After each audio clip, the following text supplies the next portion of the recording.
Hi,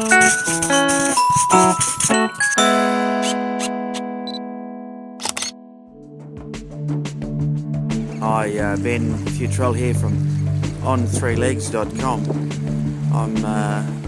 This is my last morning in Auckland for this particular trip, and I'm on the coast at a place called Takapuna, and there's all this volcanic rock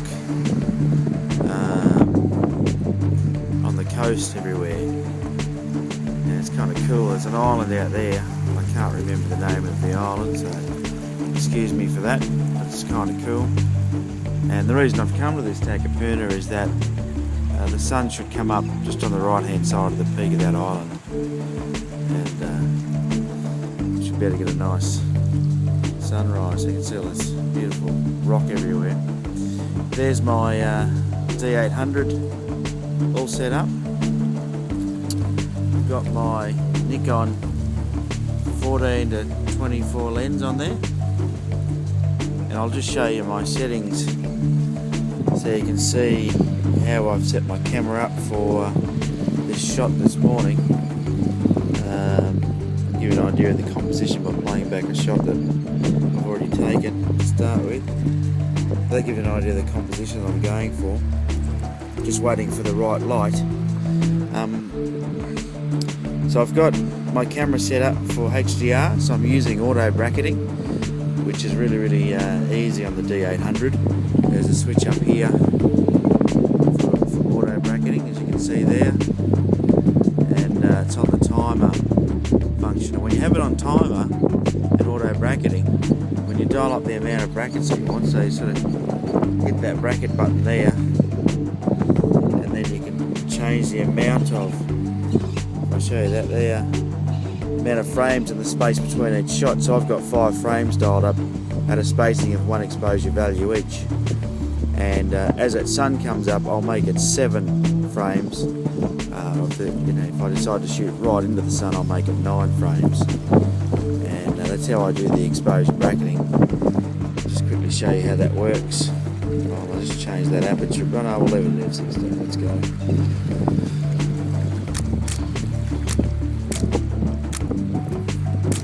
So you can see the D800 is taking my 5 shots at 1 exposure value apart for each shot. And it does that automatically because I've got that programmed into the timer as well. But I'll just sort of show you. And then, so you can see it takes you hear the histogram here. So that's my bright shot, and then it works its way down. That's the 0, the -1, and the -2. So you can see that there. Okay, so the 0, the +1, the +2. So it gives me all my exposure values, because I'm going to need probably this one here, the +1, for the rocks.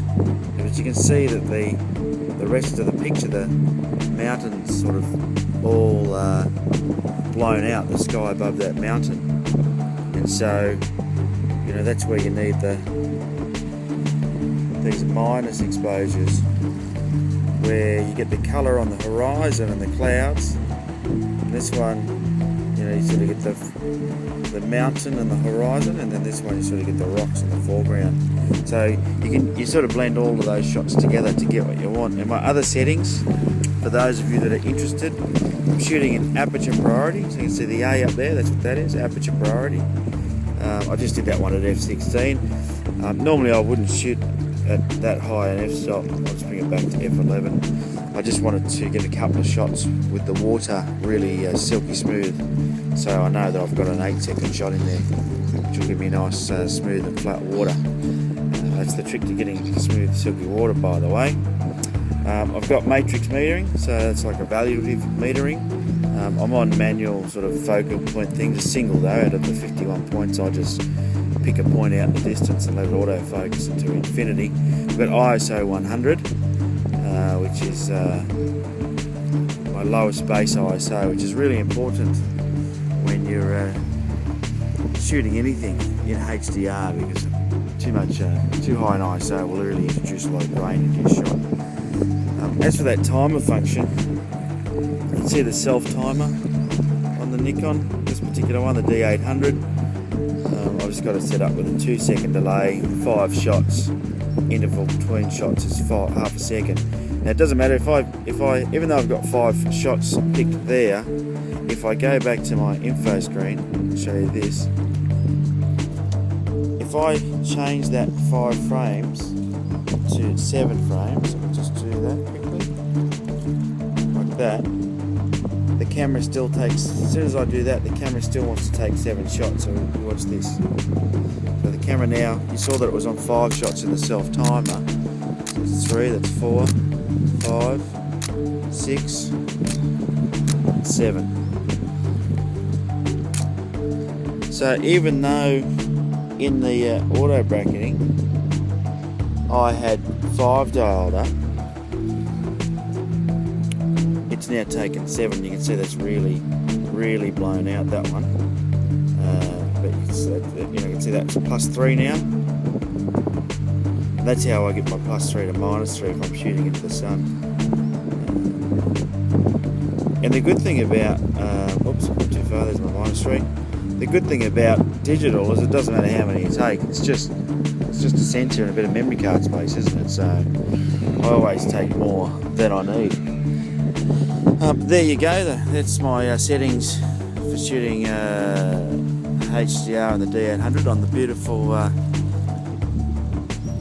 east coast of New Zealand, really it's Auckland. It's the North Shore of Auckland, Takapuna. So if you are in Auckland at all, or coming to Auckland, it's a fantastic spot. All this lava rocks. I seem to have scored it at the right sort of tide. So it looks like it's a fairly low tide, but yeah, it's a good spot. So let's just wait. Hopefully the sun will pop over the horizon very shortly. We've got about 4 minutes to actual sunrise, so I'm not sure what that cloud on the horizon is going to do to me, but let's see what happens.